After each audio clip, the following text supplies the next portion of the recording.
प्यारे सत्संग जी, प्यार से कहिए सतगुरु सतनाम सत साहिब जी, सतगुरु सतनाम सत साहिब जी, सतगुरु सतनाम सत साहिब जी।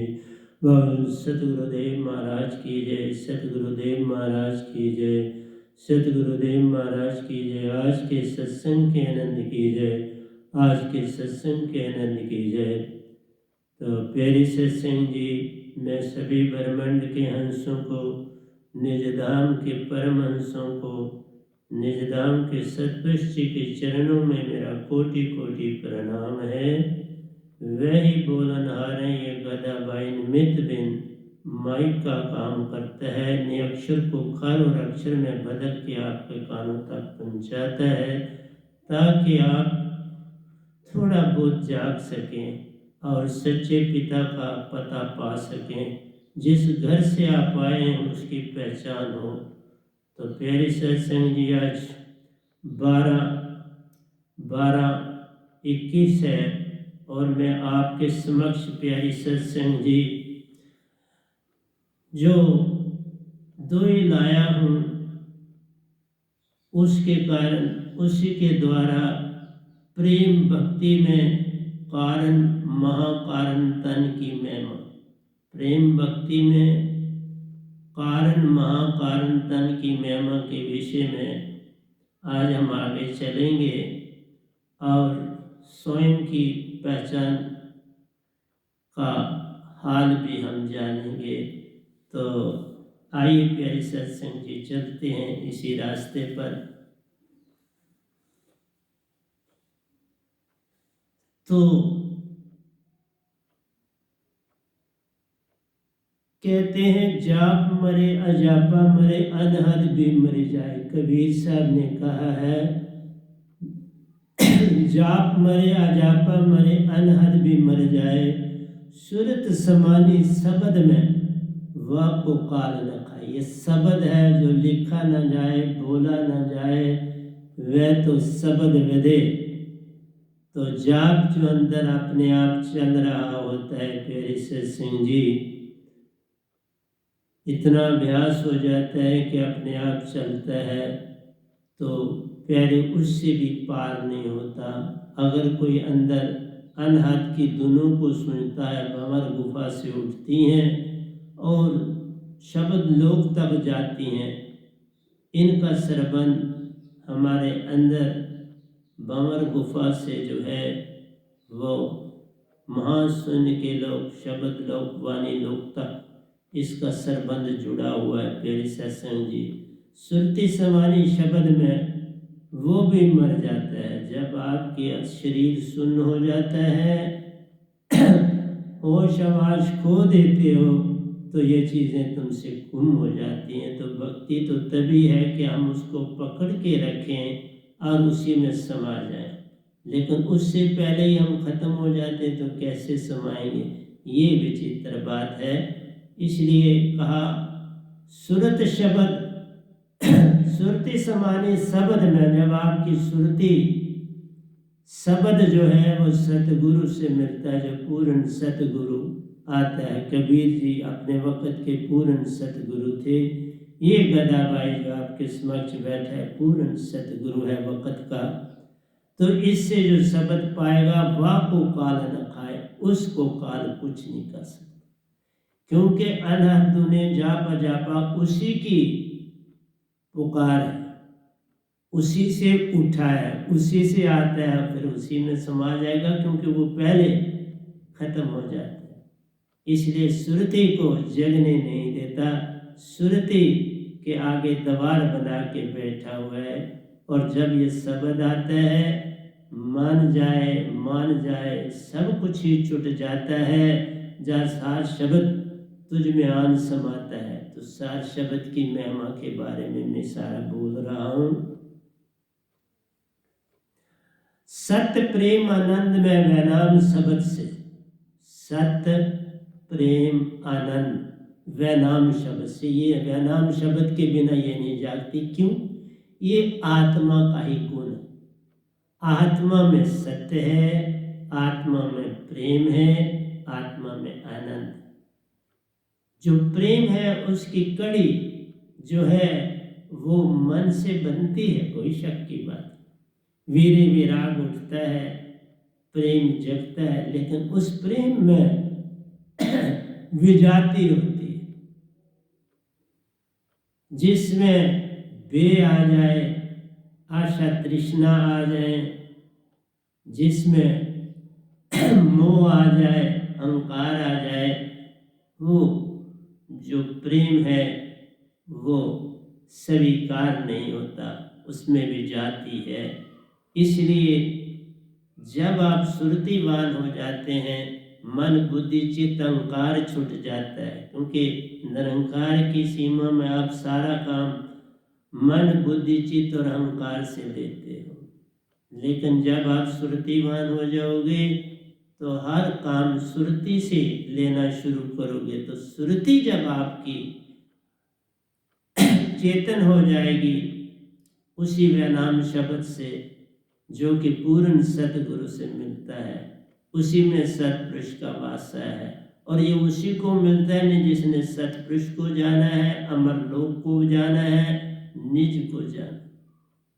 निज की पहचान बिन सत्य की पहचान कैसे हो, आनंद कैसे मिले, प्रेम कैसे जागे। तो इसलिए कहा सत्य प्रेम आनंद व नाम शब्द से खर अक्षर से पारा। जो भी हम ये बोलते हैं ना, मन बुद्धि चित्त अहंकार से, ये खर और अक्षर, और खर और अक्षर में सदा आशा तृष्णा बेलोभ सब कुछ है। इसलिए खर और अक्षर को त्यागना है और सुरति में रहना है, और बड़ा कम इस्तेमाल खर और अक्षर का जीवन में करना है, बहुत कम, और उसमें भी सुरति ही समाई हो। मन मान भावों का संग गया। जब ये दात मिलती है तो मन मान भावों का संग, मन भी चला जाता है और मान भी चला जाता है, क्योंकि मान बड़े मुनिवर गले मान सभी को खाई। मान बहुत कठिन चीज है, इसे त्यागना आसान नहीं, इसका त्यागना अति कठिन है। मन मान भाव का संग पे गया, भाव भी साथ में चले जाते हैं। नियक्षर दात से पार, ये जब नियक्षर दात सतगुरु पूरे से मिलती, उससे तुम्हारा कल्याण होगा, उससे तुम पार। तो साठ जी साधक जान तीन लोक से पार, और जिसके पास ये दात होती है वो साधक तीन लोक से पार हो जाता। इसलिए पूर्ण सतगुरु को पाने की चेष्टा करो। तुम जो आशा तृष्णा रखे हुए हो उससे बात नहीं बनेगी। आशा तृष्णा सब घट व्यापक, कोई महल ना सोना, कोई जगह खाली नहीं है जहां आशा तृष्णा नहीं। इसलिए प्यारे साथ समझी, आस्तिकता और नास्तिकता ये दो बड़ी चीजें आ जाती हैं। नास्तिकता का मतलब ही है कि मन और मान में रहने वाला नास्तिक है, और वो अपने मन को ही सब कुछ मानता है, उसी के मुताबिक चलता है, उसी के मुताबिक रहता है, उसकी धूड़ माया में होती। नास्तिक वही है जिसकी दौड़ माया, उसको फुर्सत ही नहीं है, समय ही नहीं है, क्योंकि वो पैसे की दौड़ में दिन और रात, रात को सपने पैसे के लेता है, दिन को उसकी ओर दौड़ता है, और दिन में अपने लिंक एस्टैब्लिश करता है ताकि मैं कैसे आगे बढ़ूं। तो आस्तिकता जो है अनंत आशा का दूसरा नाम। आस्तिकता भी जो आप रखते हो, नास्तिक की भी ये बात है, लेकिन मत कहो जो आस्तिक है उसकी आशा उसकी भी बड़ी, दोनों की आशा है कि क्या दूसरों से हम कैसे आगे बढ़े, कैसे हम पैसे वाले हो जाएं। तो आशा का दूसरा नाम ये भी अनंत आशा का है, थोड़ी नहीं। दोनों के पास चाहे आस्तिक है चाहे नास्तिक है, खाली कहने से एक मतलब है कि वो दोनों माया में डूबे। और आशा का दूसरे ढंग से हम कहेंगे धैर्य रखो। हम कहते हैं धैर्य रखो। जो आस्तिक है वो कहता है धैर्य रखो। नास्तिक जो है वो कहता है फटाफट। आस्तिक रुकता है, वेट करता है, वाच करता है, बड़ा आराम से स्लो चलता है। लेकिन आशा का दूसरा नाम आस्तिकता है और इसमें धैर्य चाहिए। वो धैर्य रखता है, वो वेट करने की ताकत रखता है, इंतजार करता है, प्रतीक्षा करता है। धैर्य रखता है, प्रतीक्षा रखता है और चूंकि आस्तिक है भरोसा भी रखता है। मालिक पे भरोसा रखता है कि वो मुझे कुछ देगा, मैं कुछ पाऊंगा। और इन जब हमारे पास धैर्य है, प्रतीक्षा है और भरोसा है तो उसमें एक चीज है, शिकायत की जगह नहीं रहती। फिर आप शिकायत किसको करोगे, किस बात की करोगे? धैर्य आपके अंदर है, आप इंतजार कर सकते हो, प्रतीक्षा भी है आप में, आप वेट कर रहे हो, प्रतीक्षा मिलेगा।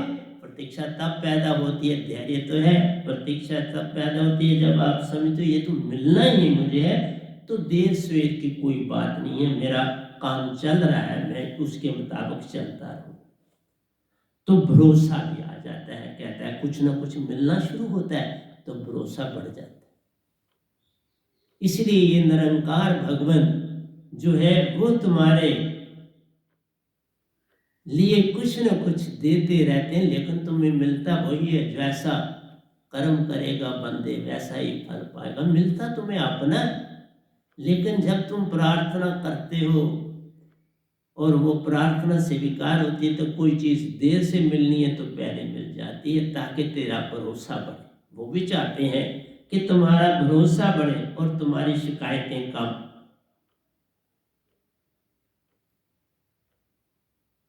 और स्वयं में जब हम स्वीकार करते हैं, ये स्वीकार हमारे में एक किस्म का समर्पण। निज में जब हमारे पास धैर्य है, स्वीकार करते हैं कि देर से मिलेगा, कम मिलेगा, इसका मतलब है आपके अंदर समर्पण की शक्ति बढ़ गई, आपके अंदर समर्पण आ गया है। इसलिए स्वयं का आप थोड़ा आत्मिक होने की तरफ चलो। और हम कहते हैं स्वयं का जो आधार है, स्वयं का जो हमारा आधार है उसके प्रति समर्पण होता है। स्वयं का आधार क्या है? आत्मा। आत्मा में समर्पण है, मन से समर्पण नहीं होता। मन पल पल बदलता जाता है। मन बुद्धि चित्त और अहंकार से ज्यादा देर तक आप भरोसा नहीं कर पाते, आप उतावले हो जाते हैं, क्रोध आ जाता है, लोभ आ जाता है, मोह आ जाता है, सूद सताता है कि मेरा सूद घट रहा है, मुझे पैसे। इसलिए प्यारे सत्संग जी, स्वयं से जो पार, स्वयं से जो पार स्वीकार, तभी स्वीकारता आती है जो स्वयं से पार होता है। तो स्वयं से पार होने का मतलब है तुम थोड़े आत्मिक हो। जब आप आत्मिक होगे तो आपके स्वयं का आधार उसके प्रति समर्पण होता है। तभी आप किसी गुरु की तरफ दौड़ने की चेष्टा करते हो, किसी गुरु को पाने की चेष्टा करते हो, क्योंकि आप में धैर्य आ गया, समर्पण आ गया, शिकायत की गुंजाइश नहीं। और ये जो धैर्य है यही तुम्हारे अपने निज के कारण समर्पण उत्पन्न होता है और तुम समर्पण करते हो। जब समर्पण का भाव उत्पन्न होता है तो फिर एक तलाश शुरू होती है कि बाबा कोई ऐसा मिले जिससे मैं अपने हृदय की बात कर सकूं, जिससे मेरी जो आशाएं हैं उनकी पूर्ति की बात कर सकूं। तो वो सतगुरु ढूंढता है। तो प्यारी सत्संग जी, ढूंढते ढूंढते कई बार हमारा जीवन का बहुत सा हिस्सा कट जाता है और कहीं थोड़ा सा समय मिल जाता है। और अगर समर्पण जो है वो मैंने कहा निज के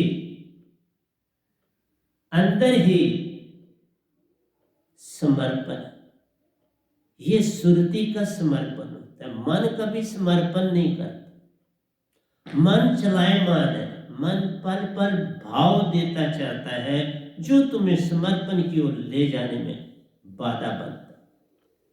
और बड़े ऋषि मुनि जपी तपी सन्यासी जो हैं उनमें समर्पण, उनमें है कि मैंने जो पा लिया बहुत है, मेरे से आगे कोई नहीं।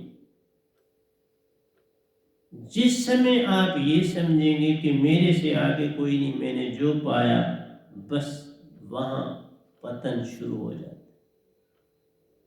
तुम रुक गए, पानी गंदा होना शुरू हो गया, तालाब बन। हमने चश्मा बनना है, स्प्रिंग बनना है, जहां से पानी 24 घंटे ताजा निकल रहा, जो कभी खराब नहीं होगा। और वो तब निकलता है जब उसका स्रोत समुद्र से जुड़ा होता। चश्मा तभी बनता है जिसका स्रोत उस सागर से जुड़ा है जो न मिटने वाला।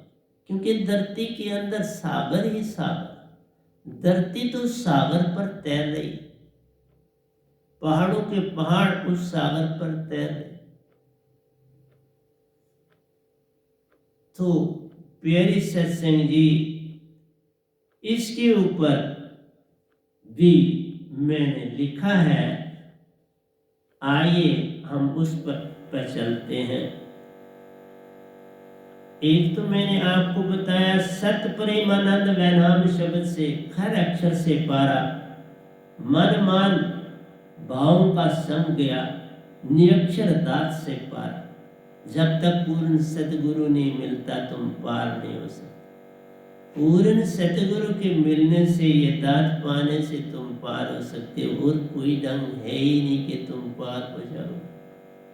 जाप मरे अजापा मरे अनहद भी मर जाए, सुरति समाने शब्द में वाको काल न खाए। ये जो दात सतगुरु की होती है ये ना मिटने वाली, क्योंकि उससे भी बड़े मालिक की दात है, चौथे लोक से आई है, जिसको संसार नहीं जानता। आपके वेद नहीं जानते, आपकी धार्मिक पुस्तकें चाहे गीता ले लो, कुरान ले लो, ग्रंथ साहब ले लो, बाइबल ले लो, उसका राज नहीं जानते।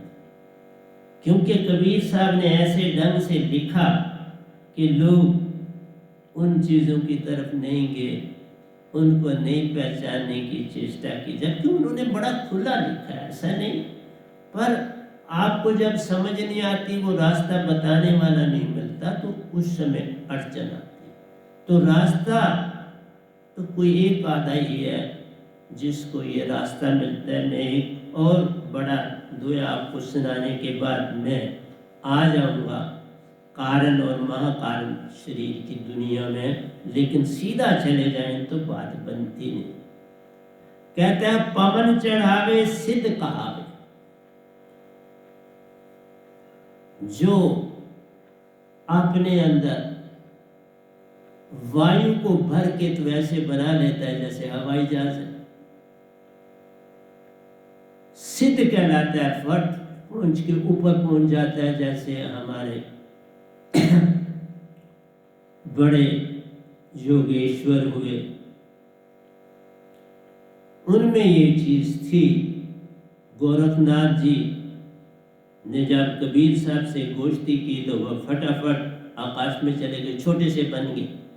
ये छोटे बनना बड़ा बनना आकाश में चले जाना, ये कहता पवन चढ़ावे सिद्ध कहलावे। वो सिद्ध थे बहुत बड़े, होवे स्वर्ग लोक का वासी, स्वर्ग लोक का वासी भी बन जाए तो कोई कुछ नहीं पाया। और देख लीजिए कबीर साहब चौथे लोक से आए और गोरखनाथ जी जो थे वो तीसरे लोक में, स्वर्ग में, लोक में ही अटक गए, मान ने आगे नहीं बढ़ने दिया। कबीर साहब ने बड़ा समझाने की कोशिश की, लेकिन जब आप किसी रिद्धि सिद्धि में पड़ जाते हो फिर आपको निकालना बड़ा कठिन हो जाता है। जल के ऊपर आसन मारे, जो बोले सो सांचा। जल के ऊपर लेट जाए, जल के ऊपर चलता है, ये भी विधि है, ये किस्म का जादू है, कोई ऐसी बात नहीं है, करते हैं। हम तो ऐसी उड़ान बढ़ते हैं कि कहीं सागर तर जाते हैं, तो ये तो बात ही नहीं है। संत की धारा को समझना आसान नहीं है। जल के ऊपर आसन मारे, जो बोले सो सांचा। जो बोलेगा वो भी सच होगा, तो पर लोग उसकी तरफ भागते हैं, कुदरती बात। वेद विविध को मार्ग छाने, उसने वेदों को भी पढ़ा और भी शास्त्रों को भी पढ़ा है। मार्ग छाने हर बात को सांची, जो मुख से बोले वो सांच निकले। तो संसार तो भरमेगा ये कि जो बोलता है सच है, जो करता है फटाफट वो कहेगा अपने हाथ खाली है, अभी इसमें मिठाई आ जाए, तो वो मुट्ठी खोलेगा तो मिठाई मिले। लोग की कैसी बात। फिर हाथ बंद करेगा, कहेगा बाबा कच्चे चावल आ जाए, कच्चे चावल आ जाए।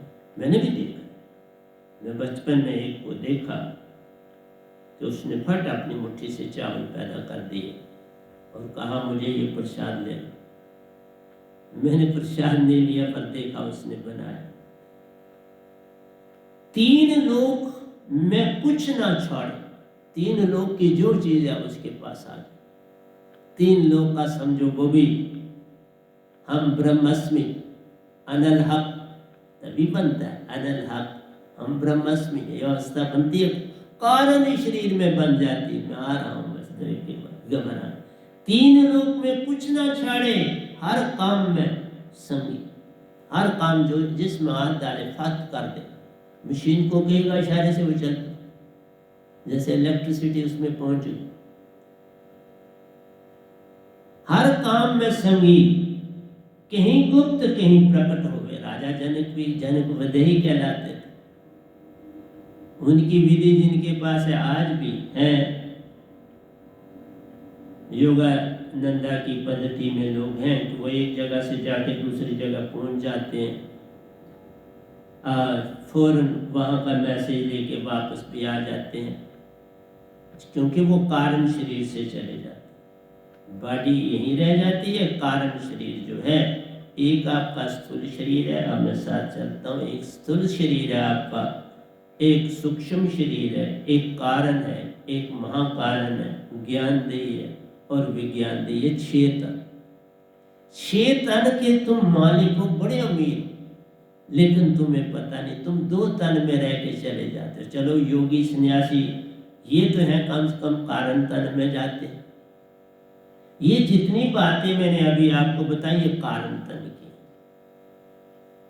आप पानी पे चल लो, पवन को अंदर दा के आकाश में उड़ लो, आप जो चाहो वो हो जाए, जैसा मौसम इस कमरे का बना लो, ये सब बातें तुम कर सकते, लेकिन इससे पार नहीं। ये इस अवस्था में कारण तन जो आपको मिलता है वो 75% आत्मिक हो जाता है। इससे आप लोक लोकांतरों की यात्रा भी कर सकते। आपको इस शरीर में जो है वो पपील चाल मिलती है, जो सबसे कम चाल है। पपील चाल है, फिर मीन चाल है, व्यंगम चाल है और शुद्ध व्यंगम चाल है। 4 चालें हैं, मीन, पपील, व्यंगम और शुद्ध व्यंगम। तो मैं आज आपको जानकारी दूंगा थोड़ी थोड़ी आराम से दोनों के साथ। तो कहा अभी भी सत प्रेम आनंद न जागे, कभी न निज घर जासे। कहता अभी भी सत्य प्रेम आनंद न जागे, कभी न निज घर जासी। ये चीजें हो भी जाएं तो तुम न सत्य को पा सकते हो, न प्रेम को, न आनंद को, आत्मा को पूरा नहीं पाया, क्योंकि 75% आपने पाया, अभी 25% विजाती है उसमें। इसलिए तुम ये चीजें सत्य प्रेम आनंद नहीं पा पाओगे और अपने निजगर अमर लोक चौथे लोक नहीं जा सकोगे। कारण तन ओंकार रूप भी पा जावे। जब आप ब्रह्मस्मि कहते हैं तो आप एक ऐसी सृष्टि उत्पन्न कर सकते हो। आपके अंदर इतनी शक्ति आ जाती है कि मैं ही ब्रह्म हूं, शुद्ध ब्रह्म। ब्रह्म ने शुद्ध ब्रह्म, निरंकार को बोलते हैं, शुद्ध ब्रह्म बन जाता है। और काल में काल का वासी ओंकार रूप भी पा जावे, काल में काल का वासी, काल में रहेगा और काल का वासी ही कहलाएगा। बड़ा शक्तिशाली भी हो जाएगा, शरीर तजेगा, पहले स्वर्ग में पहुंच जाए। और पहले स्वर्ग में पहुंचता है तो कियामत से कियामत वहां रहे। 4 अरब 32 करोड़ साल की का दिन है, फिर 4 अरब 32 करोड़ की रात, 8 अरब 64 करोड़ का रात और दिन है ओंकार का। तो इसमें तुम पिकनिक मनाते, फिर राजा बन के जग में आते, फिर कई 84 लाख की योनियों में चले जाते, फिर 84 लाख योनियों में। तो मैंने आपको कहा पवन चढ़ाओ सिद्ध कहलाओ, कोई फर्क नहीं पड़ा। जल के ऊपर आसन मारो, कोई नहीं। वेद विविध की मार्ग छाने, सब कुछ पढ़ लिया, सब कुछ जान लिया, लोगों को समझाने वाले बन गए। 3 लोक में कुछ ना छाड़ा, 3 लोक का सब कुछ पा लिया, जो कुछ है जो चाहो हो जाएगा। कहीं गुप्त कहीं प्रकट हो, कहीं आप गुप्त होते हो, कहीं प्रकट हो जाते हो। यहाँ से बम्बे चले जाते हो, वहाँ घूम घाम के वापस आ जाते हो, समुद्र की सैर भी कराते हो, समुद्र के ऊपर चल भी सकते हो। 3 लोग का कुछ ना छोड़े, हर काम में संगी, हर काम जिसमें करे वो काम पूरा हो जाए। कहीं गुप्त कहीं प्रकट होवे। गोकुल मथुरा काशी, आप गोकुल में जाओ, मथुरा में जाओ, काशी में जाओ, तीर्थ जाओ,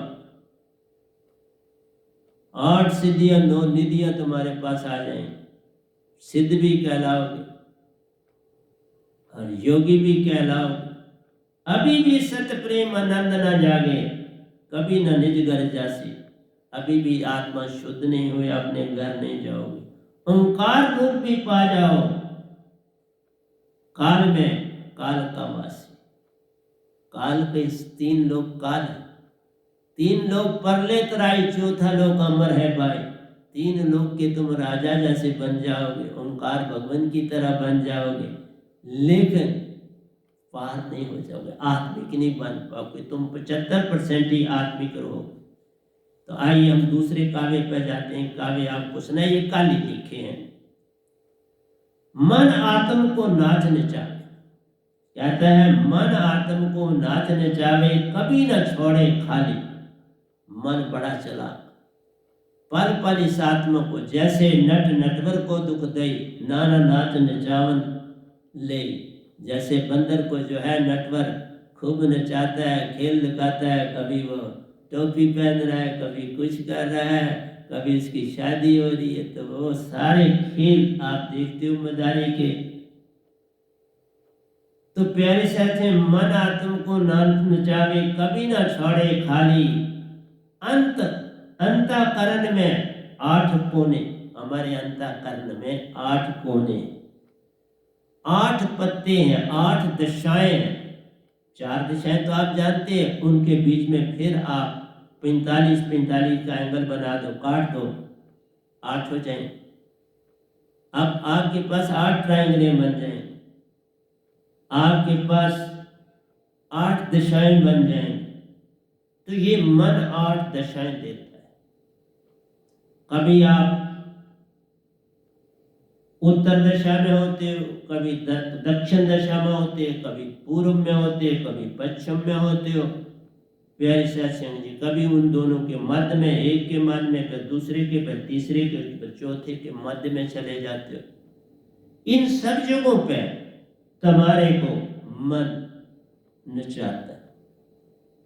जैसे उत्तर दल पर जब आते हो तुम अपने आप बड़े शांत हो जाते हो, दानी बन जाते हो, अच्छे कर्म करने लगते हो, सबकी सहायता करने लगते हो, आंखों में आंसू बहते हैं, दूसरे का दुख देखते हो तो बड़े दुखी हो जाते हो।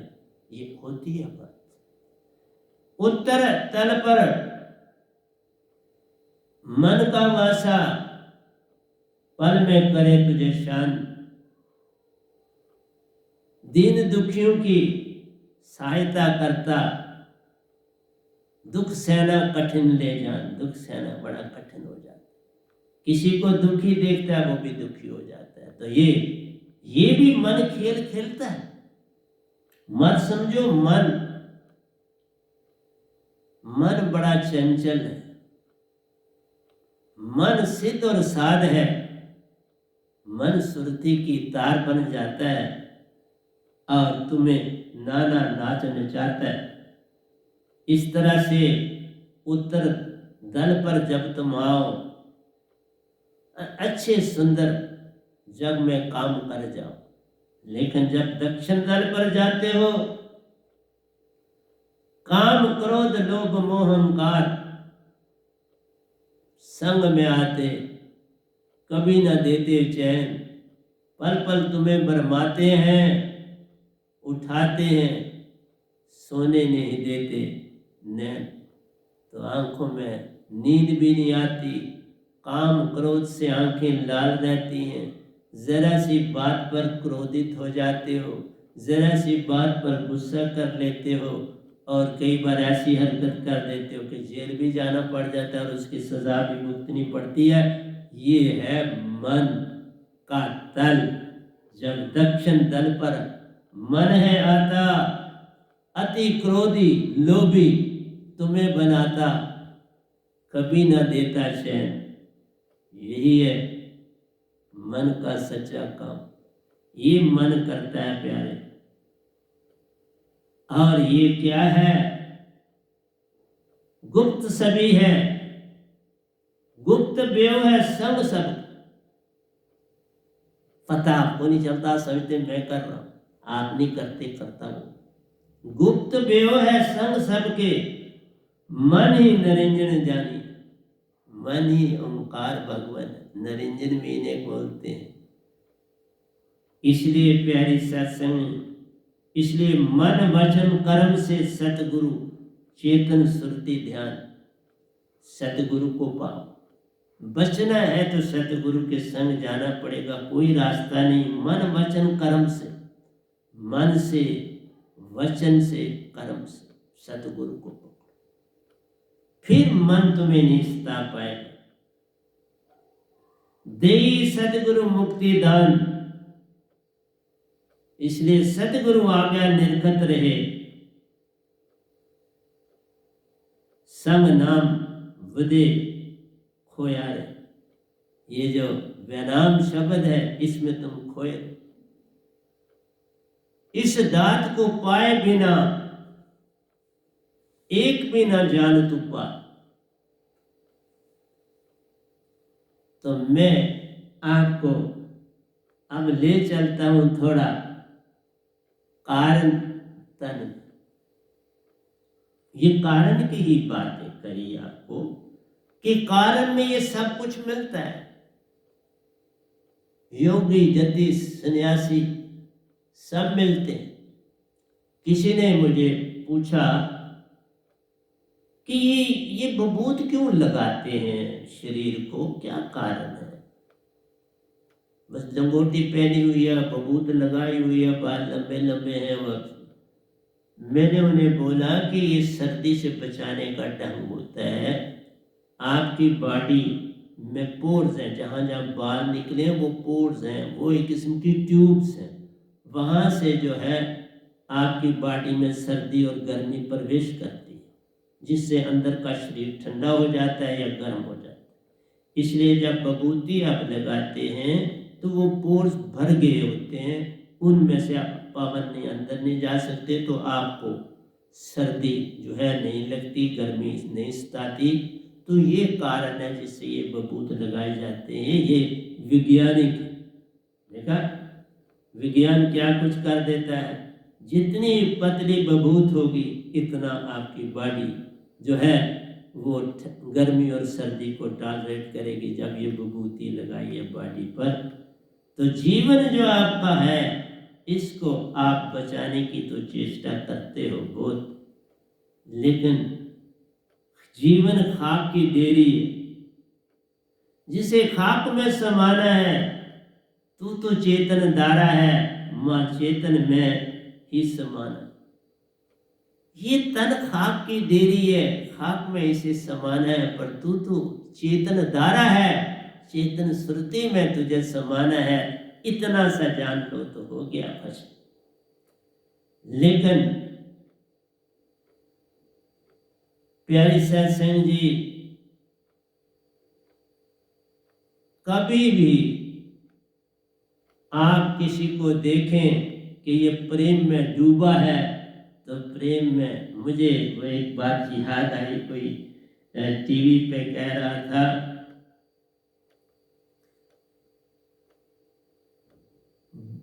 भेर से भक्ति प्रेम उपजे गोसाई।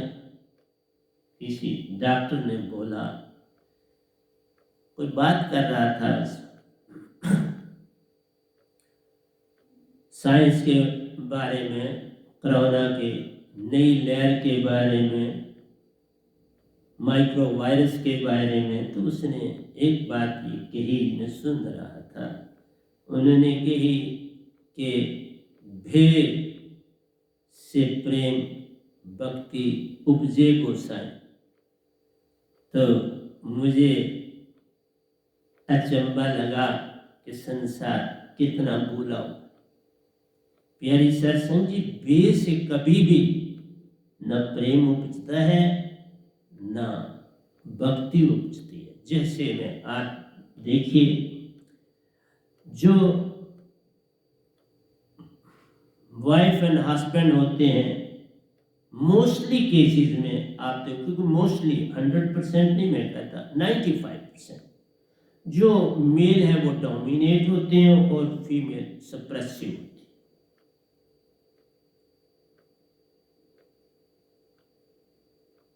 और वो फीमेल को अमूमन दबाए रखता है, घर आए तब रो, घर से गए तो रो।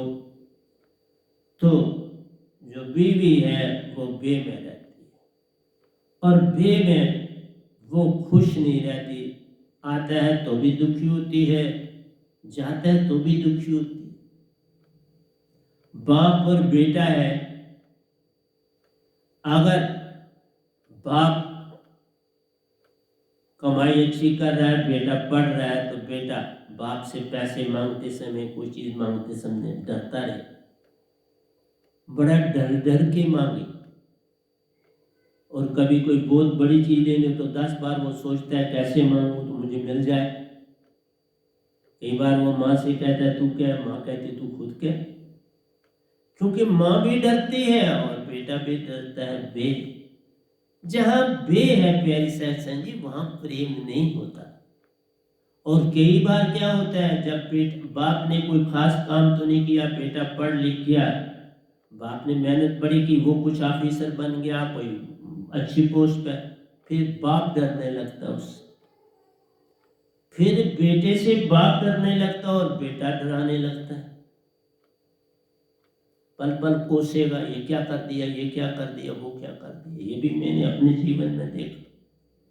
तो प्यारी सत्संग जी, भेद जहां है वहां प्रेम नहीं उपजता, और प्रेम ना उपजे तो भक्ति कहां से हो। इसलिए जो भेद से भक्ति करता है, इसका मतलब है जिस भगवान की वो भक्ति कर रहा है वो डर रहा है हर काम करने से। डर और भय ये सताते हैं, कभी चैन तुझे दे ना पाते हैं। भक्ति की तो बात ही छोड़ो, जीवन दुखी बना जाते हैं। भक्ति और भाव को छोड़ो, जीवन ही दुखी हो जाता है। इसलिए प्यारी सत्संग जी, भय से कभी भक्ति न करना। ये डर और भय किसी को भक्त नहीं बनाते।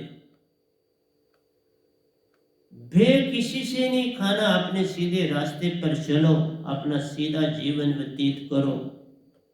ना काय संग दोस्ती, ना काय संग बैर। जो जरूरत की चीज है उसे मांग लो, डर के मत मांग, हक से मांग। बेटे का बाप पर हक है मांगने, पत्नी का अधिकार है बराबरी का। और मैं अगर कभी पूछोगे, जो हस्बैंड सेक्स में वीक होते हैं वो ऐसी हरकतें करते हैं क्योंकि वो सेटिस्फैक्शन तो दे नहीं सकते, रोब से दबाना चाहते हैं। ये सच्ची बात बोल रहा हूं। जो पार्टनर आपस में सेक्स से सेटिस्फाइड रहते हैं वो एक दूसरे को दबाते नहीं, वो दोनों बड़े नॉर्मल लाइफ लीड करते। उनका जीवन बे का होता ही, ना एक बे में जाता है ना दूसरा बे में जाता है, ना एक बे दिखाता है ना दूसरा बे दिखाता है। और जो लेडी करप्ट होती है वो हस्बैंड पर छाई रहती है और उसको दबाती है। उसकी बैकिंग पीछे होती है, पेरेंट्स अच्छे पैसे वाले होते हैं और अगर वो करप्ट हो गई तो वो हस्बैंड को नहीं मानती। इसलिए बहुत बातें होती हैं जो संतों के पास होती हैं, आहिस्ता आहिस्ता करके आपको देते हैं, लेकिन पूरा नक्शा होता बना हुआ और आपको समझाते हैं। प्रेम में डूबना प्यारो, प्रेम की प्यास जगाता है। जब तुम प्रेम में डूबोगे, प्रेम में कब डूबोगे? जब तुम्हें लोभ लालसा आशा तृष्णा नहीं, जो मिल जाए, जिस हाल में राखे उस हाल में मजा है, जिस हाल में राखे, तो फिर ही प्रेम में डूबोगे और प्रेम की प्यास जगेगी आपके अंदर। कोरोना का की वर्षा होती, कोरोना की वर्षा होती है, चित सुरती मन मान।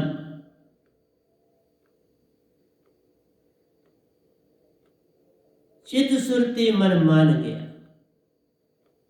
सुरती जागी मन मान गया, सुरती जागी मन मान गया। साहिब जी मिटने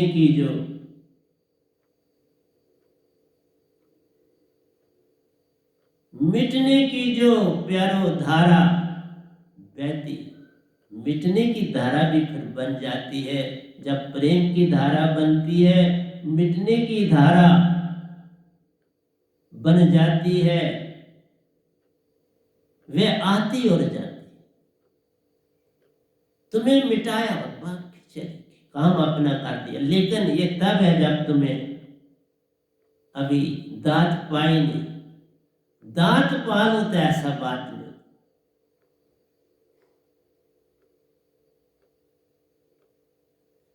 फिर साहिब जी मिटने की जो प्यास जगती है, वह कुछ नहीं पाने की ओर ले जाती। जब मिटने की प्यास जगती, मिटा दे अपनी हस्ती को। अगर कुछ मर्तबा चाहिए कि दाना खाक में मिलके गुले गुलजार होता है। हर दाना फटता है, इसी तरह मनुष्य भी एक दाना होता है। माँ बाप ने बीज दिया, अब उसने आगे चलना है, उसने बीज बनाना है और उस बीज ने आगे बीज बनाना है। तभी ये प्रथा बनती चली जाती है। मनुष्य से मनुष्य बनते चले जाते हैं, बीज से बीज बनते चले जाते हैं। इसलिए आकाश में बदलियां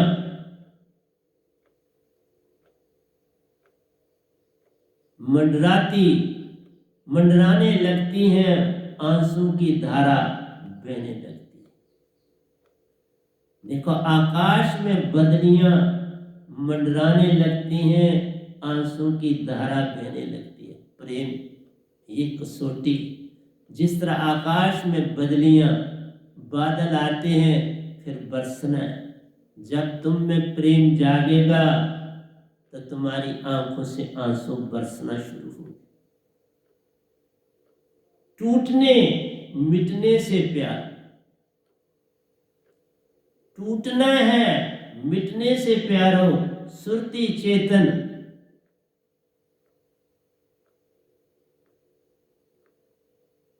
संग हो जाती। टूटने मिटने से प्यारो, सुरती चेतन सुरती संग एक हो जाती। टूटना क्या है और मिटना क्या है? जो टहनी दरख्त पर लगी है उसको अगर तोड़ देते हो तो वो टूटती और मिट जाती है। अब उसमें कहाँ एनर्जी आई? और टूट टूट आदमी तब जाता है, तब कहा जब कर्म अच्छे ना हो पीछे किए हुए और वो इस जीवन में दुखी है। जैसे इस समय अगर आप भारत में ले लो तो प्यारे सत्संग जी, जो मेजॉरिटी पॉपुलेशन है 10% लोगों ने इस 18 महीनों में ये कोरोना का पीरियड रहा, अरबों और खरबों कमाए। मिडिल तबका जो था वो भी नीचे गिरा, उस दशा में नहीं रहा। और गरीब तबका जो है प्यारे सत्संग जी, उसकी कमर ही टूट गई। मेजॉरिटी पॉपुलेशन की इनकम 5,000 रुपया महीना है एक घराने की।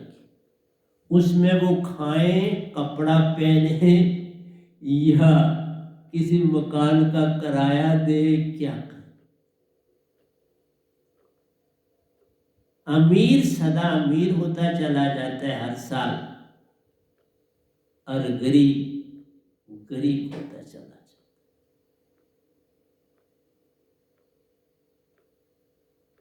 वो बेचारा रोएगा, उसके आंसू और प्रकार के, उसका प्रेम और प्रकार का। उस बेचारे की दशा ऐसी है कि उसको खरीदा चला जाता है। उसको खरीद सकता है कोई सस्ते से सस्ते दामों में। और आप समझ गए होंगे मेरी बात, मैंने क्या कहा। वो तो बेचारा 200 रुपये के लिए बिक जाता है, 300 रुपये के लिए बिक जाता है। उसका शोषण किया जाता है हर पहलू में, लेकिन इंसान भूल जाता है कि मुझे जाना है ये ऊंची हवेली, ये ऊंचे महल पल भर में जाएंगे पिघले बदल। अजय एक दिन ऐसा आएगा जब माटी में सब मिल जाएगा। ऐसा इंसान नहीं सोचता। इसलिए प्यारे सत्संग जी,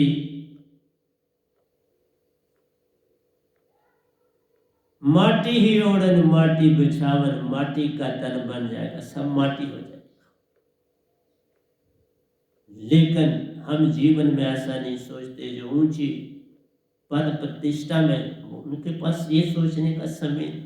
वो कहता है हमें आगे बढ़ने का मौका मिला है, हम पूरा फायदा उठा लें, अपने बच्चों के लिए इतना कुछ छोड़ जाएं कि उनको कोई परेशानी नहीं। हमें अपने मरने की फिक्र नहीं। कई जन्म फिर बदलियों में छुप जाएंगे, लेकिन अपने काम में जुटे रहते हैं। जो उन्होंने गलत करना उसे नहीं छोड़ते।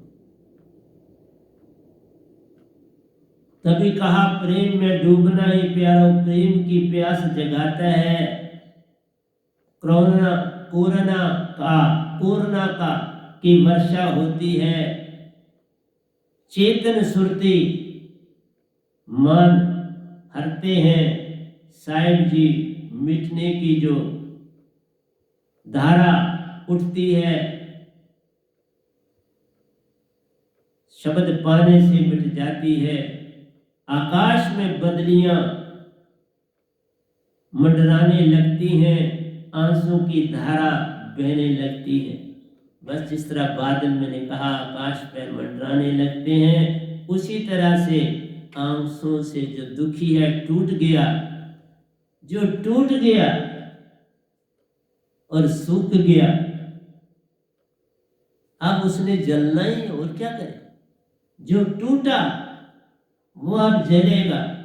इसलिए आकाश में बदलियां मंडराने लगती हैं, आंसू की धारा बहने लगती है।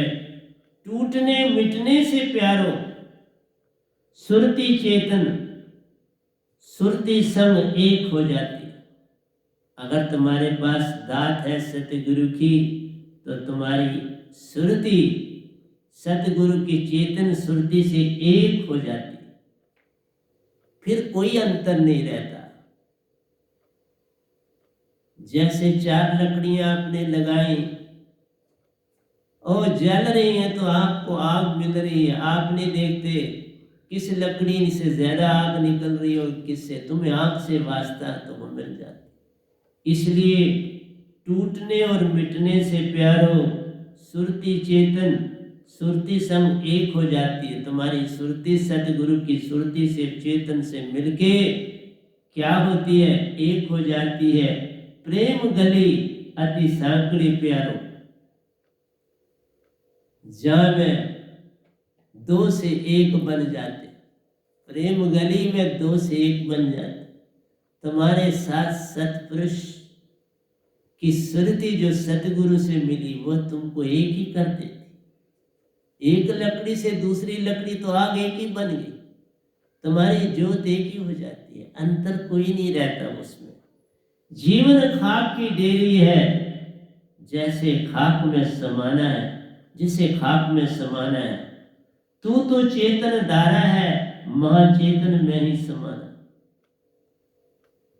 माटी माटी में मिलती है, धूल धूल में मिट जाती है। जीवन खाक की डेरी है, जिसे खाक में समाना है। तू तो चेतन धारा है, माँ चेतन में, तू तो चेतन धारा है प्यारे। तू क्यों अपने आप को तन समझ के बैठा है? तू तन नहीं है, मन नहीं है, मान नहीं है, तू तो सुरती धारा है, जिसमें सिर्फ प्रेम सत्य और आनंद रहता है।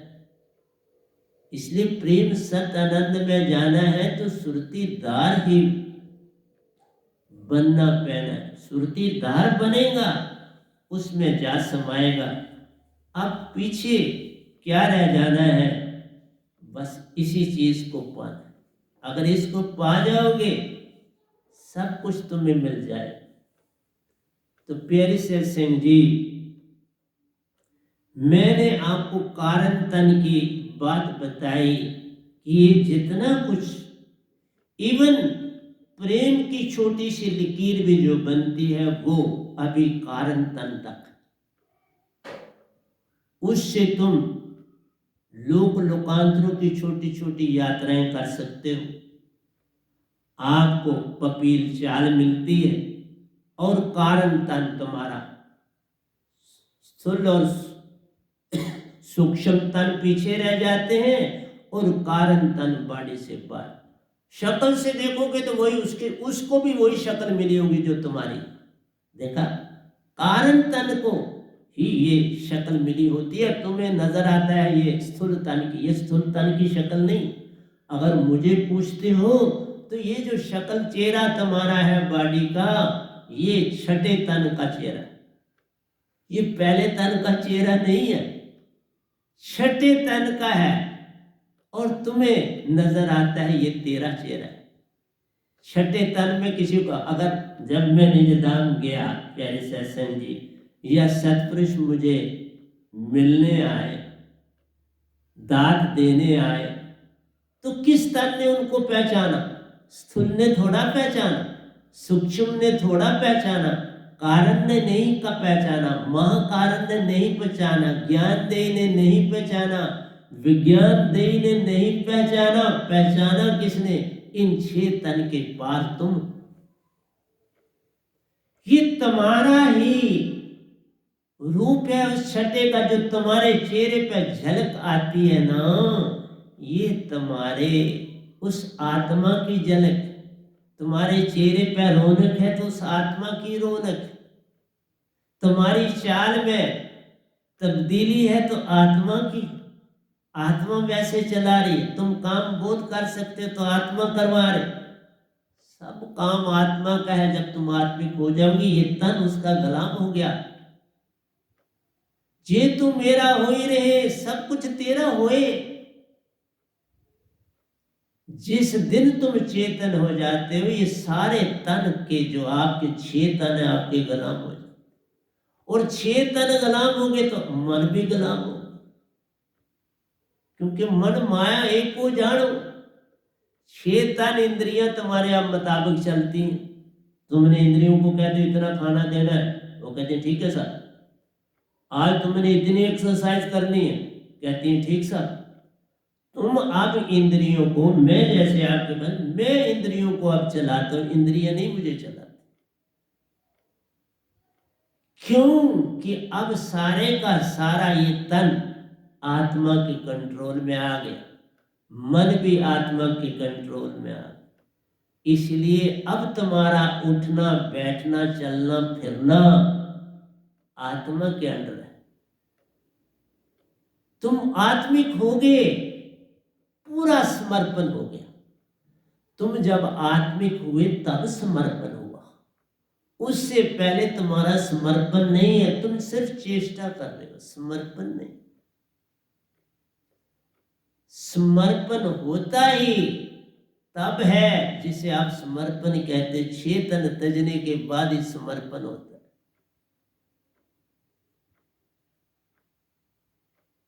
और कितना बदनसीब इंसान है कि सारा जीवन ही तो तकरीबन इस 6 तनों को पार करने में गुजर जाता है। एक पूर्ण संत का संत क्यों बनता है? जो पूर्ण, उसने आहिस्ता आहिस्ता सब तनों को पार करना हो। तभी मैं बचपन से भक्ति में लगा। जब 10th का एग्जाम दिया था उसके बाद में, उससे पहले भी मैं भक्ति में था।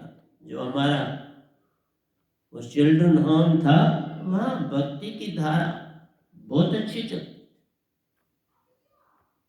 और वहाँ जो ये सत्संग होता था, उसका मैं और एक और मेरे साथ था, हम 2 लोग वहाँ पर भी चलाते थे।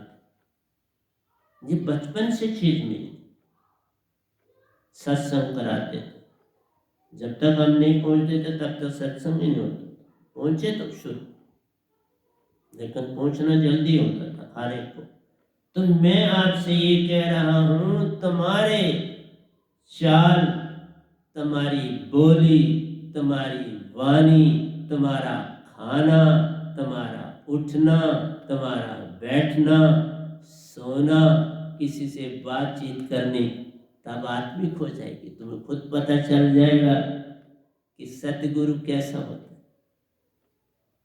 शुरू शुरू में तुम्हें नहीं पता चलता। ये कम से कम 5, 6, 8, 10 साल लगते हैं एक सतगुरु को समझने। समझने का मतलब है समर्पण।